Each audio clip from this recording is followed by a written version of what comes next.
Sa isang malayong nayon na puok ng Pilipinas, matatagpuan ang isang mapayapang komunidad ng mga magsasaka.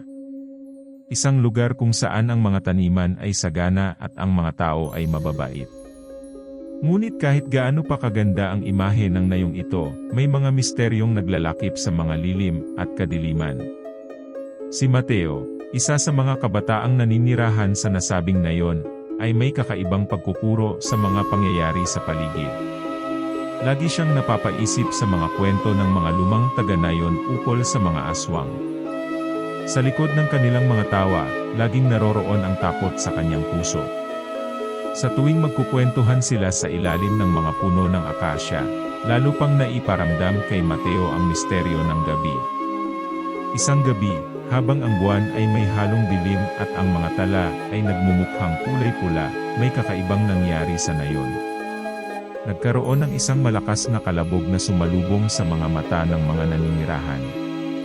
Ang mga alingawngaw ng mga hayop at tilaok ng mga manok ay biglang naging malungkot at tahimik. Wala ni isang tao ang naglakas loob na lumabas upang alamin ang sanhi ng kalituhan.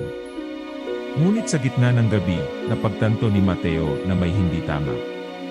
May mga boses mula sa kalikutan ang kanyang narinig, boses na tila nagpapahiwatig ng paghingi ng tulong.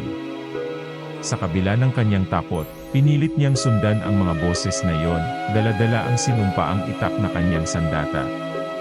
Pumunta siya sa malalim na kagubatan sa labas ng nayon, at doon nakita niya ang isang bahay na tila napapalibutan ng kadiliman. Sa pinto nito, nakatayo ang isang babae na may magandang anyo, ngunit may misteryosong kislap sa mga mata. Marahil ay isang bagong salta, iisipin ng iba. Ngunit si Mateo ay may nararamdaman na tila misteryo ang umiikot sa babaeng ito. Kabataan, tulong, ang bulong ng babae sa kanya. Ako'y naipit sa mga masasamang puwersa. Kailangan kong maligtas ang aking sarili. Pinagmulan ng lakas ang kanyang katawan, at dala-dala ang takot at determinasyon, sumugod si Mateo tungo sa bahay. Ngunit sa pagpasok niya, biglang nawala ang babae, tila bula na naglaho sa hangin. Nakita ni Mateo ang kakaibang tala sa kisam ng bahay, isang tala na tila'y nanginginig. Nang itinuro niya ito ng kanyang flashlight, biglang bumuka ang sahig, at napadpad siya sa ilalim ng bahay. Doon, nadatnan niya ang isang masalimuot na katotohanan. Sa mga lihim na sulok, natagpuan niya ang mga bangkay ng mga nawawalang tao sa nayon, kasama ang kanilang mga buto na ang katawan, nagkalasog-lasog. Nang sumilay siya sa salamin, isang mapanghamong anyo ng babae ang kanyang nakita, may dugong tila galing sa mga biktima. Agad niyang natanto na ang babae sa labas ay isang aswang, isang nilalang na nakikipag-ugnayan sa kadiliman. Sa pag-usbong ng araw, matapang na humarap si Mateo sa mga taga-nayon.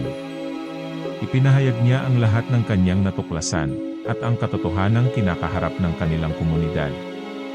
Sa simula'y may mga di paniniwalang tumugon sa kanyang mga pahayag, ngunit sa mga ebidensyang kanyang inilatag, napilitan silang tanggapin ang kalunos-lunos na katotohanan.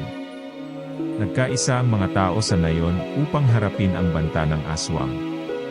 Binuo nila ang isang plano upang mapuksa ang kadiliman na sumiklab sa kanilang lugar. Sa tulong ng mga albularyo at mga tagapagritwal, nagsagawa sila ng ritual na inaasahan nilang magtataboy sa masasamang puwersa.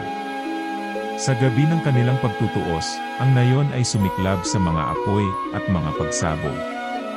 Sa diwa ng kanilang kolektibong tapang, nagtagumpay sila sa pagsalakay sa bahay ng aswang. Ngunit nang maabot nila ang loob ng bahay, wala na ang anino ng aswang. Ang bahay ay tila binura na lamang sa kalawakan, kasama ng lahat ng nakakubling mga bagay. Mula noon, nag-iba ang takbo ng buhay sa nayon. Kahit na nagkakaalaman na ngayon ang mga tao tungkol sa mga kadiliman, patuloy silang nagtutulungan upang mapanatili ang kapayapaan at kaligtasan sa kanilang komunidad.